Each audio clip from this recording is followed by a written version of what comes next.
मतलब क्या है? पीपीई का मतलब सिर्फ ये नहीं है मशीन। ये आप अभी तक ये सोचते शायद आ रहे थे कि पीपीई का मतलब होता है नॉन करंट एसिड। ऐसा नहीं है। नॉन करंट एसिड कहाँ कहाँ इस्तेमाल होना है वो भी आपने देखना होगा। IS 16 कहता है हर वो नॉन करंट एसिड पीपीई कहलाएगा अगर वो 3 चीज़ों को मीट करेगा, 3 कंडीशंस, 3 डेफिनेशंस को मीट करेगा। पहली, यूज फॉर एडमिन पर्पस। आप ये पैक में सर्वकाश का है एडमिनिस्ट्रेशन ऑफिस, जहाँ पे टाइम टेबल्स बन रहे होते हैं, फी स्ट्रक्चर वगैरह बाकी सब डील हो रहे हैं, इंक्वायरीज वगैरह आती हैं, वो सब चीज़ें डील हो रही होती हैं। ऐसा ही है क्या सर्वकाश जिस ऑफिस में है, एडमिनिस्ट्रेशन ऑफिस में, क्या वहाँ पर कंप्यूटर सिस्टम है ना, स्क्रीन है, हीटर वगैरह, फर्नीचर, एसी फर्नीचर, जो टेबल चेयर्स पड़ी हुई हैं, ये सारी सारी क्या है?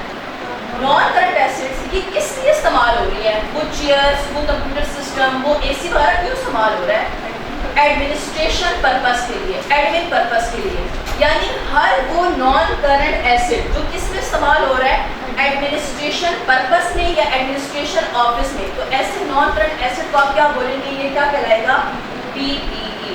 तो जब भी कोई भी non current acid administration purpose में या ऑफिस में यूज होगा तो आप कहेंगे कि आपके पास क्या है? PPE. Second definition, for use for production of products. मेरी फैक्ट्री है, मेरी कोल्ड ड्रिंक बनाने की फैक्ट्री है, तो जब मैं कोल्ड ड्रिंक बनाती हूँ तो कोल्ड ड्रिंक मेरे लिए क्या है? प्रोडक्ट है। तो क्या वो कोल्ड ड्रिंक की बॉटल्स मैं अपने हाथ से बना रही होती हूँ? नहीं, उसके लिए हैवी मशीनरी चाहिए होती है। तो वो मशीनरी मैं किसके इस्तेमाल कर रही हूँ? उन कोल्ड ड्रिंक, उन प्रोडक्ट्स की प्रोडक्शन के लिए, क्योंकि उस मशीन से ही मेरे पास कोल्ड ड्रिंक्स की बॉटल्स बनती हैं, प्रोडक्ट बनता है। यानी हर वो मशीन, हर वो नॉन करंट एसिड जो किसमें इस्तेमाल हो रहा है? प्रोडक्शन में इस्तेमाल हो रहा है। तो वो आपके पास क्या कहलाएगा? पीपीई कहलाएगा। मेरी फैक्ट्री है जिसमें प्रोडक्शन हो रही है, तो वहाँ पर पूरी बिल्डिंग मेरी अपनी है, तो वो बिल्डिंग, वो छत, वो ज़मीन किसमें इस्तेमाल हो रही है? प्रोडक्शन में इस्तेमाल हो रही है। आप ऐसा तो नहीं हो सकता आप चौराहे में बैठ के प्रोडक्शन स्टार्ट कर लें। प्रॉपर बिल्डिंग चाहिए होगी, लैंड चाहिए होगा, तो वो लैंड और बिल्डिंग में किस लिए इस्तेमाल कर रही हूँ? प्रोडक्शन पर्पस के लिए, कोल्ड ड्रिंक्स बनाने के लिए, ताकि उस बिल्डिंग के अंदर मैं ये प्रोडक्ट को प्रोड्यूस कर सकूँ। तो हर वो मशीन, हर वो ज़मीन, लैंड, प्रॉपर्टी, बिल्डिंग जो किसमें इस्तेमाल हो रही है? प्रोडक्शन में। तो मैं उस नॉन करंट एसिड, उस प्रॉपर्टी को, उस प्लांट को, उस मोटर को, उस मशीन को मैं क्या बोलूँगी? ये आपके पास क्या है? पीपीई है। और उसके आगे क्या पैक वाले कोई कोल्ड ड्रिंक्स की बॉटल्स बना के देते हैं आपको? क्या दे रहे हैं आपको? पैक सर्विसेज दे रहे हैं। सर्विसेज देने के लिए क्या इस्तेमाल हो रहा है? ये कैमरा यूज हो रहा है, ये डाइस है, जिस चेयर पे आप बैठे हुए हैं, फर्नीचर है, एसी लगा हुआ है, फैन वगैरह है, और भी बहुत सारी डिस्पेंसर पाइप पड़ा हुआ है। तो ये सारे के सारे आपके पास चीज़ें क्या हैं? Non current acid. ये चेयर अगर पैक वाले निकाल के आपको चटाइयों पर बिठा देते हो, क्या आप यहाँ पर बैठ के पढ़ना पसंद करेंगे? आप बोलेंगे यहाँ पे तो कोई फर्नीचर ही नहीं है, यहाँ पे तो जी ज़मीनों में बैठ के पढ़ाया जा रहा है। तो ये पैक वालों ने चेयर, डाइस, ये एसी, फैन वगैरह क्यों लाया हुआ है? क्यों रखा हुआ है? ताकि आपको सर्विसेज प्रोवाइड कर सकें। यानी कोई कंपनी अगर सर्विसेज प्रोवाइड करने के लिए, प्रोविजन ऑफ सर्विसेज के लिए नॉन करंट एसिड इस्तेमाल कर रही है, तो ऐसे नॉन करंट एसिड को आप क्या बोलेंगे? ये किसमें फॉल कर रही है? पीपीई। यानी या प्रोडक्शन के लिए इस्तेमाल हो या फिर सप्लाई ऑफ सर्विसेज।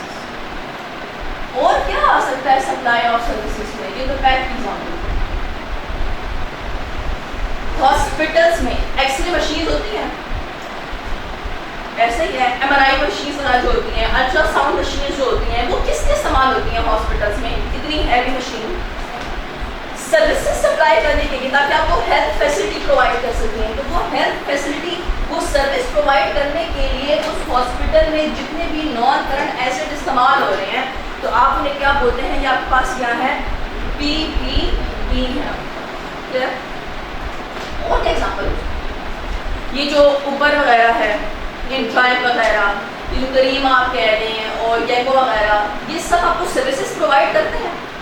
इन सब सर्विसेज को प्रोवाइड करने के लिए वो क्या इस्तेमाल कर रहे हैं? व्हीकल्स वगैरह, गाड़ियाँ वगैरह यूज़ कर रहे हैं, तो वो गाड़ियाँ किस लिए इस्तेमाल हो रही हैं? गाड़ियों को आप बोलेंगे ये किसमें फॉल कर रही हैं, PPE में। और तीसरी चीज, for rental to others.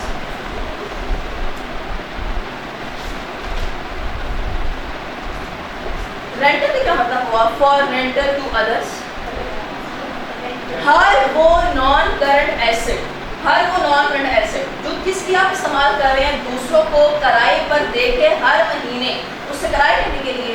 Obvious सी बात है, आप इतने अच्छे तो नहीं है ना मैं कि जी हम अल्लाह वास्ते देंगे कि जी सर आपके तो हमने ये मशीन रखी हुई थी, आए हमसे किराए पर नहीं और हमें कोई पैसे ना दें। आप हर चीज़ किराए पे क्यों देते हैं, ताकि हर महीने से क्या आए, रेंटल इनकम आए। रेंटल इनकम कमाने के लिए अब जैसे फॉर एग्जांपल पैक वालों के पास एक्स्ट्रा जनरेटर पड़ा है, एक ऑलरेडी है जो यूज़ कर रहा है, एक्स्ट्रा कितने सालों से पड़ा हुआ था, तो अब पैक वालों ने सोचे काम करते हैं, हम उस एक्स्ट्रा जनरेटर को दूसरों को किराए पे देते हैं और हर महीना उसे क्या कमाएंगे, रेंटल इनकम कमाएंगे। अब वो नॉन करंट एसेट है जनरेटर, वो नॉन करंट एसेट है जो किसने संभाल हो रहा है, दूसरों को किराए पे देने के लिए। तो ऐसा नॉन करंट एसेट जो आप दूसरों को किराए पे देते हैं उसे आप क्या बोलते हैं, या आपके पास क्या है, PPE।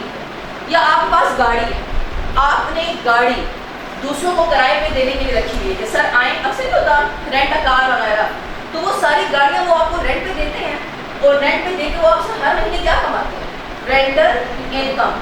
अब गाड़ी आपके पास क्या है, आपकी नॉन करंट एसेट, और वो गाड़ी किसकी इस्तेमाल हो रही है, दूसरों को किराए पे देने के लिए, तो ऐसी गाड़ियाँ आपके पास किस पे फॉल करेगी, PPE में फॉल करेगी। लेकिन थर्ड डिफिनेशन में मसला है, ब्रैकेट में लिखें एक्सेप्ट लैंड एंड बिल्डिंग, ये एक एक्सेप्शन है सिवाय लैंड और बिल्डिंग के। अगर लैंड और बिल्डिंग आप किराए पे देते हैं तो फिर वो IS 16 में होगा। जब भी लैंड और बिल्डिंग आप किराए पर देंगे तो उस पर अलग से स्टैंडर्ड लगेगा IS 40 इन्वेस्टमेंट प्रॉपर्टी। लैंड और बिल्डिंग आप जब भी किराए पर देंगे तो उस पर IS 16 कभी भी अप्लाई नहीं हो सकता, फिर उस पर कौन सा वाला स्टैंडर्ड अप्लाई होगा, IS 40 अप्लाई होगा, इन्वेस्टमेंट प्रॉपर्टी। अगर लैंड और बिल्डिंग एडमिनिस्ट्रेशन ऑफिस में यूज हो रही है या एडमिन पर्पस के लिए तो उस पर कौन सा स्टैंडर्ड लगेगा, IS 16। ये लिखने वाले लैंड एंड बिल्डिंग, इसके 3 यूजेज हो सकते हैं, ये याद रखें। अक्सर बच्चे एग्जाम में ये चीज़ ओवरलुक करते हैं, यूज देखा करें लैंड और बिल्डिंग किस में इस्तेमाल हो रही है। अगर फॉर एडमिन पर्पस हो रही है, एडमिनिस्ट्रेशन के लिए इस्तेमाल हो रही है तो उस पर IS 16 लगे। अगर लैंड और बिल्डिंग प्रोडक्शन में इस्तेमाल हो रही है या फिर सप्लाई ऑफ सर्विसेज तो उस पर IS 16 अप्लाई होगा। लेकिन अगर यही लैंड और बिल्डिंग रेंटल पर्पस के लिए इस्तेमाल हो रही है तो फिर इस पर IS 16 किसी सूरत नहीं लग सकता, फिर इस पर लगेगा IAS 40 इन्वेस्टमेंट प्रॉपर्टी। यानी लैंड और बिल्डिंग है, एक ही लैंड बिल्डिंग प्रॉपर्टी है, लेकिन यूज ने पूरा का पूरा स्टैंडर्ड ही चेंज कर दिया।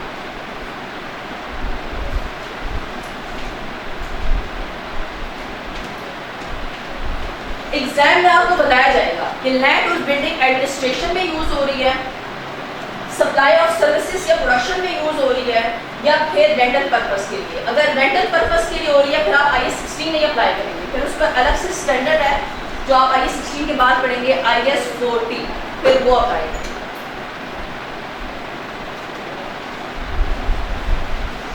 वैसे वैन खरीदना क्या है, आप वैन खरीद रहे हैं, कैपिटल एक्सपेंडिचर और रेवेन्यू एक्सपेंडिचर।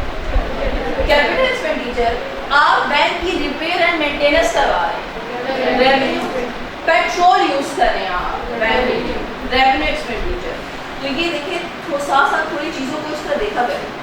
अक्सर बच्चे कैपिटल एक्सपेंडिचर रेवेन्यू एक्सपेंडिचर को सही नहीं समझते, फिर वहाँ पे पूरी की पूरी अकाउंटिंग गलत हो जाती है, क्योंकि आप रेवेन्यू एक्सपेंडिचर को हमेशा क्या करते हो,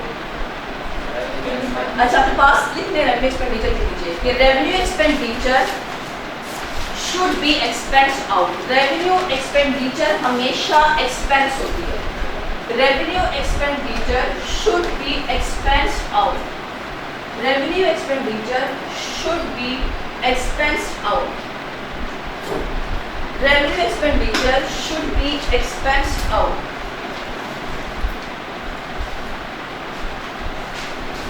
और एक्सपेंसेस किस फाइनेंशियल स्टेटमेंट में जाते हैं? SOCI. और कैपिटल एक्सपेंडिचर क्या होता है? एसेट की कॉस्ट में कैपिटलाइज यानी ऐड होता है. और नॉन करेंट एसेट किस फाइनेंशियल स्टेटमेंट में जाता है? SOFT. आप किसी भी कंपनी का, मैं आपको भी बताऊंगी नेक्स्ट वीक, किसी कंपनी के SOFP SOCI, जब भी SOFP स्टार्ट होता है तो आप जानते हैं सबसे पहले क्या लिखा जाता है? कंपनी का नाम. ऐसे ही है XYZ लिमिटेड. अब जो के आप FRML में मैनुअल पेपर देंगे तो फिर मैनुअल पेपर में ये चीज़ें बेटर करते हैं, ये प्रेजेंटेशन में आती हैं. तो आपने ये याद रखना है कि सबसे पहले आप जब भी फाइनेंशियल स्टेटमेंट, कोई भी फाइनेंशियल स्टेटमेंट बनाएंगे तो सबसे पहले क्या लिखा जाता है? कंपनी का नाम XYZ. उसके बाद आप लिखेंगे आप कौन सी फाइनेंशियल स्टेटमेंट्स बना रहे हैं, क्योंकि कल मैंने आपको बताया था फाइनेंशियल स्टेटमेंट्स 5 किस्म की होती है. तो उसमें से आप क्या बना रहे हैं? Statement of financial position SOFP.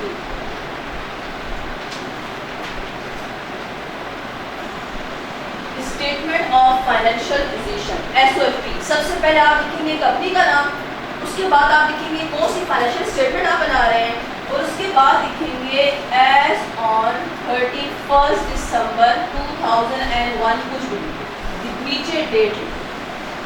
एक चीज मैंने आपको आईटीए में बताई थी, SOFP के लिए क्या यूज होता है? एज, एट या एज ऑन. और SOCI के लिए क्या होता है? स्टेटमेंट ऑफ कॉम्प्रिहेंसिव इनकम के लिए फॉर द ईयर एंड. इसके बाद क्या होगा? सबसे पहले SOFP में आपको कौन सी चीज नजर आती है? एसेट्स. सबसे पहले आपको एसेट्स नजर आएंगे. और फिर एसेट्स कितने टाइप्स के होते हैं? 2 किस्म के, नॉन करंट एसेट और करंट. तो सबसे पहले फिर आप हेडिंग देंगे नॉन करंट एसेट, यानी पहले एसेट्स और उसके बाद non current asset. Non current asset में सबसे पहली चीज, अच्छा आपने 1 2 3 ये लिखा है, ये मैं सिर्फ आपको समझाने के लिए लिखा हूं, लेकिन ना लिखने ज़्यादा बेहतर है. नॉन करंट एसेट के नीचे लिखा होगा PPE. हमेशा नॉन करंट एसेट के नीचे क्या लिखा होगा? PPE. और फिर एक डब्बा बना होगा, ये डब्बा. इधर लिखा होगा कॉस्ट, इसके नीचे लिखा होगा एक्यूमुलेट डेप्रिसिएशन. ये आपने पढ़ा था आईटीए में. और फिर ये माइनस, अच्छा ये माइनस का साइन आपने लगाना नहीं है, वैसे समझाने के लिए होगा कि कॉस्ट में से जब एक्यूमुलेट डेप्रिसिएशन आप लेस करोगे तो आपके पास जो फिगर आएगी आप उसे बोलते हैं कैरी वैल्यू, CV. आप किसी भी कंपनी का, आपके पास गूगल वाला तो है, आप किसी भी कंपनी के फाइनेंशियल स्टेटमेंट जाके देखें तो उसमें PPE का भी डब्बा बना होगा, जिसमें सबसे पहली लाइन क्या लिखी होगी? कॉस्ट. दूसरी लाइन क्या लिखी होगी? Accumulate depreciation. जब कॉस्ट में से एक्यूमुलेट डेप्रिसिएशन लेस करोगे तो आपके पास जो फिगर आएगी उसे आप क्या बोलेंगे? Carry value. ये बताती है कि एक्यूमुलेट और कैरी वैल्यू क्या है. इसका बताने का मकसद ये था कि हमेशा PPE आपके पास किधर जाएगा? SOFP में जाएगा. क्लियर?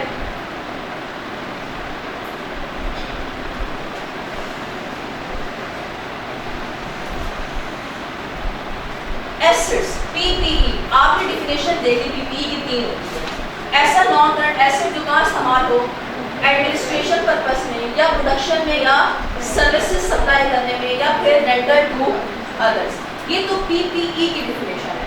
लेकिन एक और मसला आ गया कि सिर्फ PPE की डिफिनेशन का होना लाजमी नहीं है. सबसे पहले तो आपने भी डिफिनेशन दी. सबसे पहले कोई मशीन अगर इन तीनों में से कौन सा क्राइटेरिया मीट कर रही है, फॉर एग्जांपल मैं काम करती हूँ, मेरी फैक्ट्री है, मेरी फैक्ट्री में जो मशीन है वो मैं किस लिए इस्तेमाल कर रही हूँ? प्रोडक्शन ऑफ प्रोडक्ट्स के लिए.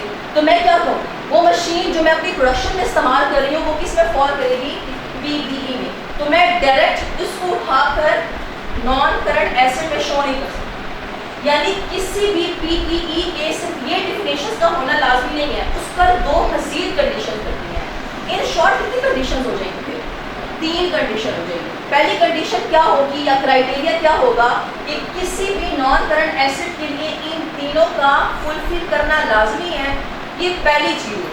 जैसे ही आप देखेंगे कि आपकी एक मशीन जो आप फैक्ट्री में इस्तेमाल कर रहे हैं, प्रोडक्शन में इस्तेमाल कर रहे हैं, आप कहते हैं वो पीपीई है, तो आपने डायरेक्ट ये नहीं करना कि उठाकर तौर पे ले जाएं आप उसको SOFP में, बल्कि आपने इसमें मजीद दो क्राइटेरिया और देखने हैं। सबसे पहले लिक्विड रिकग्निशन क्राइटेरिया। क्या मतलब होता है वैसे रिकग्निशन का? रिकॉग्नाइज करना।